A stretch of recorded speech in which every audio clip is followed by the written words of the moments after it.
Datu Irwan Yusuf, Foreign Minister of Brunei Darussalam, Excellencies, distinguished delegates, ladies and gentlemen.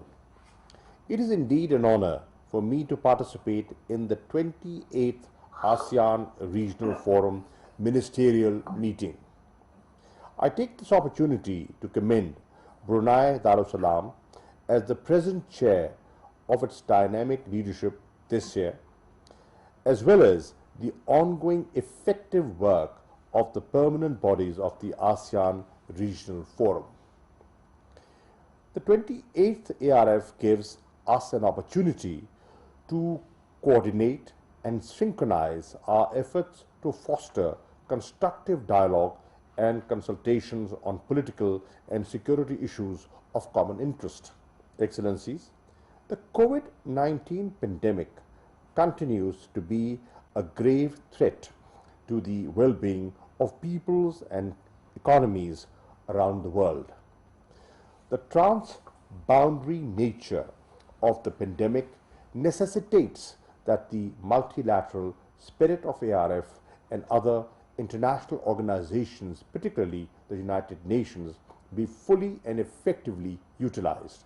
We remain opposed to any politicization of the issue.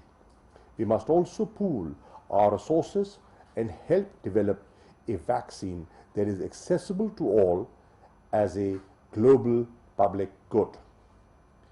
To fight the pandemic effectively, Pakistan has followed a smart lockdowns policy and adopted the three-pronged strategy focused on saving lives, securing livelihoods, and stimulating the economy.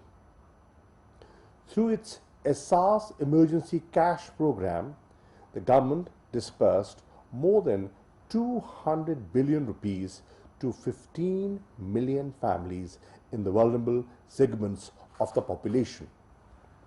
We have launched a vaccination drive that will cover 70 million people by December 2021. In order to recover from COVID-19 crisis and build back better, all efforts must be made to ensure vaccine equity, urgently mobilize the finance needed by developing countries to recover from the COVID-19 induced recession, and to restore them on the path to achieve the Sustainable Development Goals by 2030. Excellencies, terrorism remains a threat to our societies. For more than a decade, Pakistan has suffered the most due to terrorism, at times supported and sponsored from across the borders.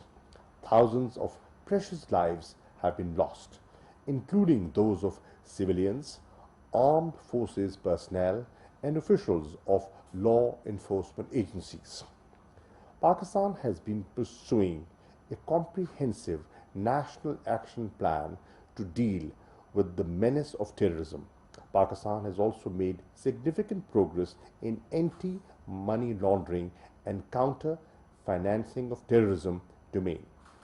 We have put in place an elaborate regulatory mechanism to meet the FATF requirements.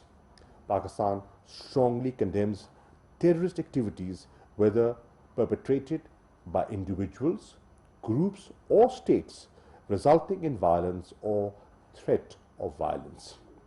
We must not allow any country to use terrorism-related allegations as a political tool to malign and victimize entire nations and societies.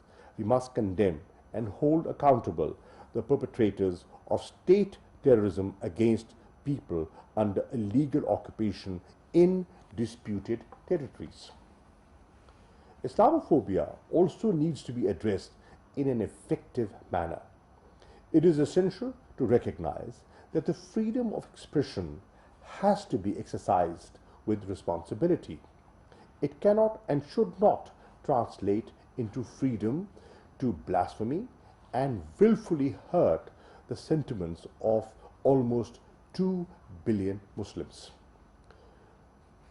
We must also unanimously condemn the resurgence of fascist tendencies and hypernationalism anywhere in the world, and especially in our region. Excellencies, peaceful resolution of long standing disputes is an essential prerequisite for achieving prosperity, progress, and social uplift of our peoples. We strongly condemn unilateral and illegal measures by states to alter the demographics of disputed territories in violation of international law and the UN Security Council resolutions. Such unilateral measures undermine our efforts to create a regional environment of amity and cooperation and must be resolutely opposed. In this context, Pakistan strongly underscores the importance of upholding and implementing the UN Security Council resolutions. This remains the only way to durable peace and stability in the region. Excellencies, a peaceful and stable Afghanistan is indispensable for regional peace. There is no military solution to the conflict. Pakistan steadfastly supports an Afghan-led and Afghan-owned peace process and will continue to facilitate an inclusive, broad-based and comprehensive negotiated political settlement. It is important to vigilantly guard against the spoilers seeking to undermine the peace process in Afghanistan. It is also vital that the international community does not repeat the mistakes of the past and remains engaged with the post-conflict Afghanistan for its reconstruction and economic development.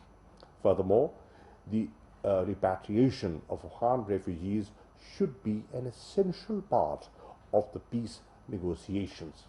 Excellencies, in the Southeast Asian and regional context, Pakistan continues to strongly support an inclusive approach with ASEAN centrality as the underlying principle for cooperation. Pakistan also believes that maintenance of peace and security in the South China Sea should be ensured through consultations and negotiations by parties directly concerned. We support China and the ASEAN working out the code of conduct to address the disputed claims. Excellencies, Pakistan remains committed to comprehensively upgrade its overall relationship with the ASEAN. Since becoming partner of ASEAN Regional Forum in 2004, Pakistan has been actively supporting and participating in its programs. Pakistan proudly announces that it will co-host the 24th ARF Heads of Defense Universities meeting with Malaysia in 2021. Pakistan has co-chaired such a meeting with Singapore in November 2019.